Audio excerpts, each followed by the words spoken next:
This video is sponsored by OWC.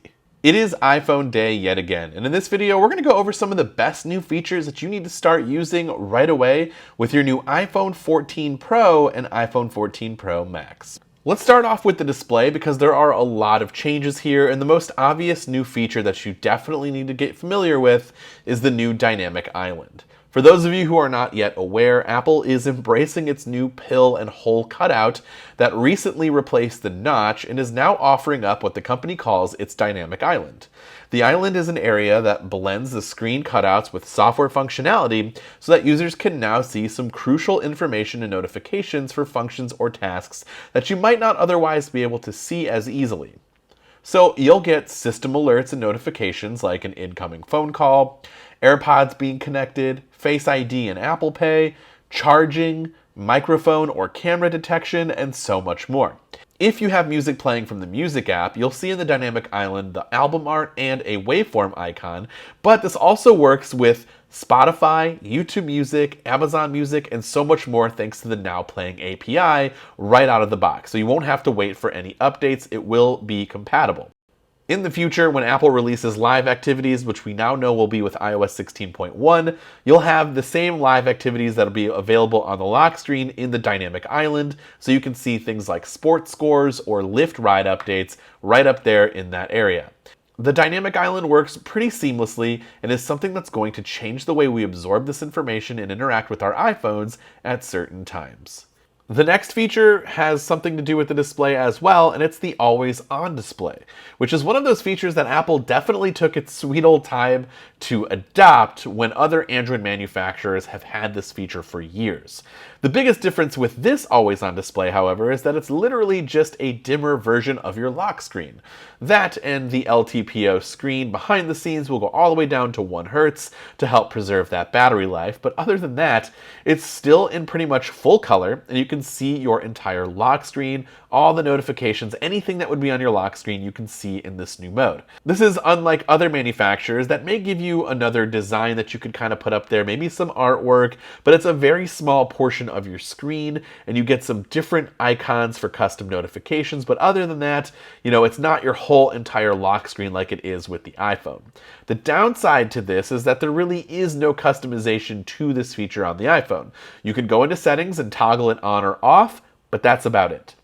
I do really like this always on display though. It gives me that extra level of seeing whether or not I need to interact with my phone, but it might come at a price of more battery drain. If you're picking up an iPhone 14 Pro or Pro Max and you're concerned about battery life already, then you might want to disable this feature, especially if you don't think you're ever going to need it. Next, we have the new cameras on the back, and just when you thought they couldn't get any bigger, as you can see here, they are definitely a little bit bigger than the iPhone 13 Pro Max. But with this increase in size, finally comes an increase in megapixels when it comes to the main sensor. In fact, everything about the new main sensor is larger. This new camera comes with an advanced quad pixel sensor, which is not only going to help you in low lights, but also going to take photos in that full 48 megapixel raw image that you can get, and you can crop in quite a bit without really losing any quality at all in the image. It's also worth pointing out that this sensor is 65% larger than the iPhone 13's, and I noticed that the photos of objects, especially close up, will give you that natural bokeh look to it, and there's way more of that going on here, and the depth of field is pretty good already, and you don't even need to go into portrait mode. There's also cinematic video, which was available on the iPhone 13, but this time you get both 4K 24 frames per second and 4K 30 frames per second, and the new action mode, which is available across the entire lineup of iPhone 14 models, gives users the ability to shoot gimbal quality live action videos at up to 2.8K resolution. Of course, we will have a full camera comparison of the iPhone 14 Pro versus the iPhone 13 Pro to see if the difference is really that noticeable or not, but as of right now, I'm really liking these new cameras from what I gathered in my recent photos, and it's definitely a new thing that you're going to want to try out right away. The next thing is the A16 Bionic, which might not be a flashy feature to talk about, but it is a pretty key difference over the iPhone 13. And obviously, if you're coming from an older iPhone, this is going to feel super fast. The A16 is built on a 4nm process, has 17 trillion operations per second with nearly 16 billion transistors, and a 5-core GPU with nearly 50% more memory bandwidth, which is pretty important for complex graphics with mobile games.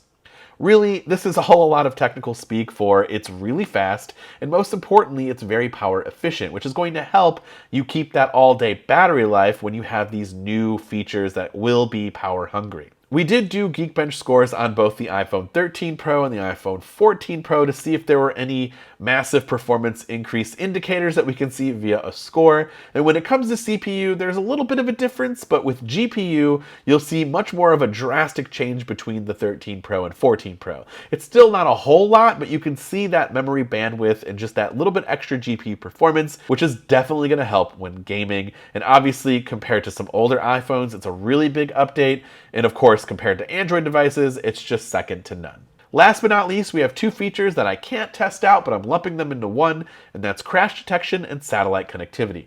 So crash detection is going to dial emergency services automatically in the event of a car crash being detected, and if you can't respond to the prompt right away. And satellite connectivity will allow users to connect to a satellite in space in order to call for help when there's no cellular service. You can also share your location via the Find My app with your contacts as well. And these are just some of the new features that I think you should check out when you get your new iPhone 14 Pro or iPhone 14 Pro Max. But of course, I'd love to hear from you. Let me know what your favorite features are in those comments down below.